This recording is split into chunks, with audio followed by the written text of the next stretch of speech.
So Regency was recommended to me from Cleveland Restoration Society.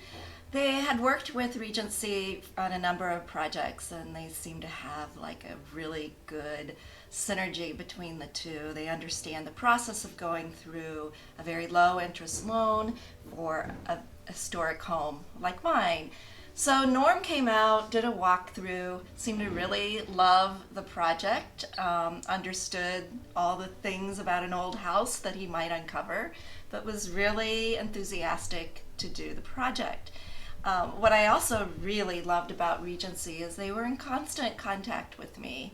They were very, very engaging. They had a middle person who could answer all your questions so that I didn't have any issues with, well, is Norm going to get back to me? Or when am I going to hear from them? I understand they could be really busy. They just took all of that out and all that stress of wondering when they were going to show up. So Norm just hit it out of the park for me.